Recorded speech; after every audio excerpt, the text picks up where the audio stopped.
Hello students, welcome to my YouTube channel. आज हम class 12th chemistry का एक मोस्ट इम्पोर्टेंट टॉपिक SN1 अभिक्रिया और SN2 प्रतिस्थापन अभिक्रिया को पढ़ने वाले हैं। अगर आप भी बायो क्लासेज के साथ स्टडी करना चाहते हैं तो चैनल को सब्सक्राइब कर लें और वीडियो को बिना स्किप किए लास्ट तक देखें, क्योंकि आज की क्लास आपके लिए बहुत ही यूजफुल रहने वाली है। तो फ्रेंड्स, क्लास को स्टार्ट करते हैं। SN1 अभिक्रिया यूनिमोलिकुलर न्यूक्लियोफाइल सब्स्टिट्यूशन रिएक्शन क्या होती है, यानी एकड़ुक नाभिक स्नेही प्रतिस्थापन अभिक्रिया क्या होगी ये? वह नाभिक स्नेही प्रतिस्थापन अभिक्रिया जिसकी दर रेट केवल एक ही अभिकारक यानी एल्किल हैलाइड की सांद्रता पर निर्भर करती है, SN1 अभिक्रिया कहलाती है। और यह अभिक्रिया दो पदों यानी दो स्टेप्स में पूरी होती है और इसमें मध्यवर्ती के रूप में कार्बोकैटाइन बनता है। क्या बनता है? इसमें मध्यवर्ती के रूप में कार्बोकैटाइन बनता है। सबसे पहले चिट्ठा खोलते हैं SN1 रिएक्शन का। तो यहाँ पर सबसे पहले नाम का मतलब समझो। SN1 मतलब नाभिक स्नेही प्रतिस्थापन अभिक्रिया, और ये एक इस बात की गवाही देता है, मतलब इस बात को प्रूफ करता है कि इस पूरी पिक्चर का हीरो सिर्फ एक है, यानी हमारा एल्किल हैलाइड। तो इसकी जो डेफिनेशन कहती है वो क्या कहती है कि वह नाभिक स्नेही प्रतिस्थापन अभिक्रिया जिसकी दर केवल एक ही अभिकारक यानी एल्किल हैलाइड की सांद्रता पर निर्भर करती है, तो SN1 रिएक्शन कहलाती है। इसकी कोटि क्या होती है? इसकी कोटि 1 होती है। अब जैसे मान लो SN1 वाला ग्राहक है, वो अकेला राजा बाबू की तरह दुकान पर आता है, तो पहले वो अकेले ही लाइन में लगकर चुपचाप अपनी पर्ची कटवाता है, यानी पहला और धीमा स्टेप मतलब कार्बोकैटाइन का बनना। क्या होता है? कार्बोकैटाइन का बनना। तो उसके बाद जब उसकी पर्ची कट जाती है और उसका नंबर आता है, तो तब कोई दूसरा आदमी यानी दुकानदार, जिसे हम क्या कहेंगे, न्यूक्लियोफाइल, आकर उसे समोसा पकड़ा देता है। ठीक है, तो अब बारी आती है जो रॉकेट की तरह बहुत तेज होता है, स्टेप नंबर 2 की। तो जैसे ही बीच में खाली जगह दिखती है, तो यहाँ पर मेन बात क्या है? जो दुकान की भीड़ है, तो दुकान की भीड़ या रफ्तार सिर्फ इस बात पर डिपेंड करती है कि जो पहला वाला अकेला ग्राहक है वो कितनी फुर्ती में है, मतलब कितनी जल्दी में है, तेजी में है। बाकी दुनिया से उसे कोई भी मतलब नहीं है। इसका मुख्य बिंदु क्या है? कोटि ऑर्डर। यह प्रथम कोटि यानी फर्स्ट ऑर्डर की अभिक्रिया है, यानी रिएक्शन है। अब हम यहाँ पर इसका डायग्राम देख लेते हैं। तो शुरुआत में हमारे पास है टर्शियरी ब्यूटिल ब्रोमाइड। क्या है? Tertiary butyl bromide. अब यहाँ पर ये जो बीच का कार्बन है, इस कार्बन के चारों तरफ 3 बड़े बड़े मिथाइल ग्रुप, 1 2 3 बड़े बड़े मिथाइल ग्रुप लगे हुए हैं, जिसे हम केमिस्ट्री की भाषा में स्टेरिक हिंड्रेंस कहते हैं। क्या कहते हैं? स्टेरिक हिंड्रेंस कहते हैं। इस भीड़भाड़ से परेशान होकर ये जो ब्रोमीन है वो क्या करता है? ब्रोमीन अपने इलेक्ट्रॉन लेकर चुपचाप यहाँ से रफू चक्कर हो जाता है, मतलब अलग हो जाता है। ये ब्रोमीन क्या हो जाता है? यहाँ से अलग हो गया। देखो, इससे यहाँ से अलग हो गया। याद रखिएगा, ये पूरा प्रोसेस बहुत धीमा होता है। यही हमारी पूरी रिएक्शन का दृढ़ निर्णायक पद यानी रेट डिटरमाइनिंग स्टेप है। तो जैसे ही ये ब्रोमीन बाहर निकलता है, पीछे बच जाता है हमारा प्लेनर कार्बोकैटाइन, यानी डायग्राम में आप देख सकते हैं कि अब ये एकदम चपटा यानी फ्लैट हो चुका है, और बीच में एक खाली ऑर्बिटल, क्या है? खाली p ऑर्बिटल खड़ा है। अब बारी आती है स्टेप नंबर 2 की, जो रॉकेट की तरह बहुत तेज होता है। तो जैसे ही बीच में यहाँ पर खाली जगह दिखती है, बाहर से हमारा मेहमान जो है यानी न्यूक्लियोफाइल OH नेगेटिव आयन जो होते हैं, क्या होते हैं?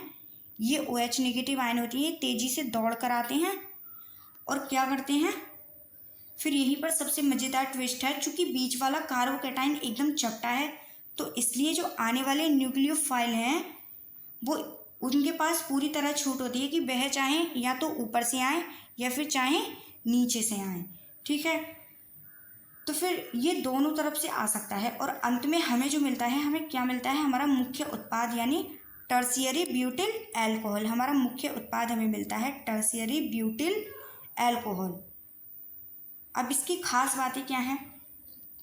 इस SN1 रिएक्शन की खास बातें हैं कि यह जो रिएक्शन होती है वो 2 पदों में पूर्ण होती है और इसमें इंटरमीडिएट के रूप में कार्बोकेटाइन बनता है।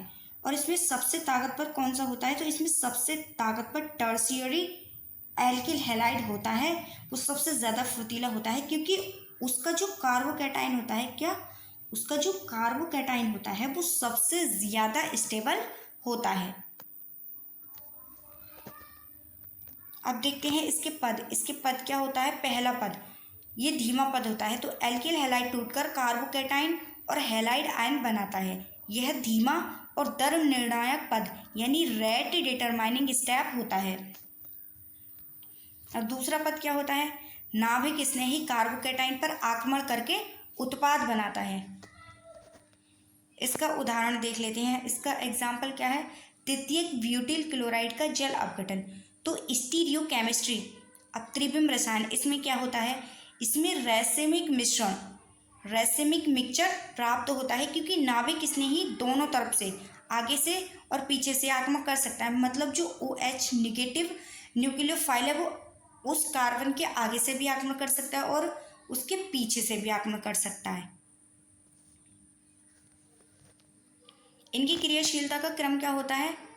इनकी क्रियाशीलता का क्रम होता है टर्शियरी, फिर सेकेंडरी और फिर primary alkyl halide. Tertiary alkyl halide, secondary alkyl halide और प्राइमरी एल्किल हैलाइड। अब आती है हमारी SN2 अभिक्रिया यानी बाइमोलिकुलर न्यूक्लियोफाइल सब्स्टिट्यूशन। इसकी परिभाषा देख लेते हैं हम। वह नाभिक स्नेही प्रतिस्थापन अभिक्रिया जिसकी दर रेट अभिकारक यानी एल्किल हैलाइड और आने वाले नाभिक स्नेही दोनों की सांद्रता पर निर्भर करती है। क्या करती है? दोनों की ही सांद्रता पर निर्भर करती है। SN2 अभिक्रिया यानी SN2 रिएक्शन कहलाती है। क्या कहलाती है? SN2 reaction. तो अब इस दूसरे खिलाड़ी की बारी आती है, तो जिसका नाम है SN2 रिएक्शन। यहाँ पर इसके नाम का मतलब समझो। यहाँ SN तो वही है, लेकिन ये जो 2 है SN2, तो ये चीख कर कह रहा है कि यहाँ दो लोग ही मिलकर गेम खेलेंगे। यानी एक तो हमारा एल्किल हैलाइड है, एक एल्किल हैलाइड, और दूसरा क्या हो जाएगा हमारा? दूसरा बाहर से आने वाला अटैकिंग मेहमान यानी न्यूक्लियोफाइल OH निगेटिव। तो इसकी डेफिनेशन क्या कहती है? यह कहती है कि वह नाभिक स्नेही प्रतिस्थापन अभिक्रिया जिसकी दर अभिकारक और आने वाले नाभिक स्नेही दोनों की सांद्रता पर निर्भर करती है यानी SN2 रिएक्शन कहलाती हैं। इसकी कोटि कितनी होती है? इसकी कोटि होती है 2। इसकी कोटि होती है 2। यह अभिक्रिया एक ही पद में संपन्न होती है। इसके मुख्य बिंदु क्या होते हैं? कोटि। तो यह जो है वो द्वितीय कोटि की अभिक्रिया है यानी सेकंड ऑर्डर की रिएक्शन है। याद करो, जब स्कूल में 2 दोस्त बेंच पर बैठे हों और कोई तीसरा आकर बीच में घुसने की कोशिश करे, तो SN2 जो है वो एकदम होने वाली रिएक्शन है। इसमें नया न्यूक्लियोफाइल चुपके से आता है और पुराने वाले को लात मारकर भगा देता है। ठीक है, पुराने वाले को लात मारकर भगा देता है। अब यहाँ पर मज़े की बात क्या है? ये है कि जब ये अदला बदली हो रही होती है तो बीच में एक ऐसी हालत बनती है जहाँ पुराना वाला छूट भी रहा होता है और नया वाला जुड़ भी रहा होता है। इसे केमिस्ट्री में संक्रमण अवस्था कहते हैं। और हाँ, जैसे ही जो नया मेहमान पीछे से घुसता है यानी जो OH निगेटिव कार्बन पर अटैक करता है, तो आगे वाले जो सारे ग्रुप्स होते हैं वो ऐसे पलट जाते हैं जैसे कि जोर की हवा चलने पर छाता उल्टा हो जाता है। इसे क्या कहते हैं? इसे हम वार्डन प्रतिलोमन कहते हैं। तो यहाँ पर इस डायग्राम में देखो, SN1 की तरह यहाँ पर कोई दूसरा मौका नहीं मिलता। यह रिएक्शन सिर्फ एक ही झटके में कंप्लीट हो जाती है। यहाँ पर क्या होता है? एक ही झटके में कंप्लीट हो जाती है। चूँकि आगे की तरफ पहले से ही ब्रोमीन बैठा हुआ है। क्या है? ब्रोमीन बैठा हुआ है और वो भारी भरकम है, तो इसलिए जो आगे वाला न्यूक्लियोफाइल है OH निगेटिव है वो उसके सामने से हिम्मत नहीं जुटा पाता। वह एकदम से चुपके से पीछे से आकर कार्बन पर अटैक करता है। क्या करता है? कार्बन पर अटैक करता है चुपके से। अब आती है इसकी संक्रमण अवस्था। तो ठीक इसी मिले जुले पल में एक दिलचस्प हालत बनती है। जो पुराना वाला बॉन्ड होता है वो यानी जो कार्बन और जो ब्रोमीन का जो बॉन्ड था वो धीरे धीरे टूट रहा होता है। मतलब ये दोनों अलग अलग हो जाते हैं, इनका बॉन्ड टूट जाता है। ठीक है, क्या हो जाता है? टूट जाता है। और फिर जो नया बॉन्ड होता है, जो नया बॉन्ड OH नेगेटिव और कार्बन का जो नया बॉन्ड होता है वो धीरे धीरे जुड़ रहा होता है। तो यहाँ पर बॉन्ड जुड़ता है और यहाँ पर क्या होता है? यहाँ पर टूट रहा होता है। तो इसी सस्पेंस भरी अवस्था को हम संक्रमण अवस्था कहते हैं। तो अब डायग्राम में हाइड्रोजन या दूसरे ग्रुप के पलटने वाला हिस्सा देखो। क्या देखो? यहाँ पर पलटने वाला हिस्सा देखो। जैसे ही न्यूक्लियोफाइल ने पीछे से जोरदार धक्का दिया तो आगे वाला हाइड्रोजन मिथाइल ग्रुप्स की क्या हालत होगी? सोचो आप, क्या हालत होगी इसकी?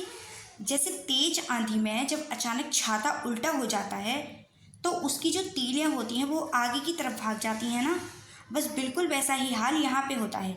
तो केमिस्ट्री में हम इसे बार्डन प्रतिलोमन कहते हैं। इसमें रिएक्टेंट का जो सीधा सीधा विन्यास होता है ना, वो प्रोडक्ट बनते बनते वो एकदम उल्टा, यानी जो उल्टी छाता होती है उसके जैसा हो जाता है। किसके जैसा? उल्टी छाता के जैसा हो जाता है। अब देखो इसके पद, यह एक ही पद में होती है जिसमें बीच में एक संक्रमण अवस्था बनती है। मतलब ये रिएक्शन एक ही पद में कंप्लीट हो जाती है। और जहाँ पुराना बंध टूट रहा होता है, मतलब कार्बन और ब्रोमीन का, और नया बंध बन रहा होता है, मतलब कार्बन और OH नेगेटिव का। अब इसमें बार्डन प्रतिलोमन देखो, इसमें उत्पाद का त्रिविम विन्यास के मुकाबले उल्टा हो जाता है। इसमें उत्पाद का त्रिविम विन्यास रिएक्टेंट के मुकाबले उल्टा हो जाता है। इसे छाता पलटना भी कहते हैं। अब देखो त्रिविम बाधा, तो इसमें कम से कम रुकावट होनी चाहिए। कम से कम रुकावट यानी स्टेरिक हिंड्रेंस होनी चाहिए, इसलिए यह प्राइमरी एल्किल हैलाइड्स में सबसे तेज होती है। इसकी क्रियाशीलता का क्रम क्या होता है? Primary alkyl halide, secondary alkyl halide और टर्शियरी एल्किल हैलाइड। तो फ्रेंड्स, कैसी लगी हमारी आज की क्लास? वीडियो अच्छी लगी है तो वीडियो को लाइक करें और चैनल को सब्सक्राइब कर लें। मिलते हैं अगली क्लास में एक कड़क टॉपिक के साथ। तब तक के लिए जय हिंद।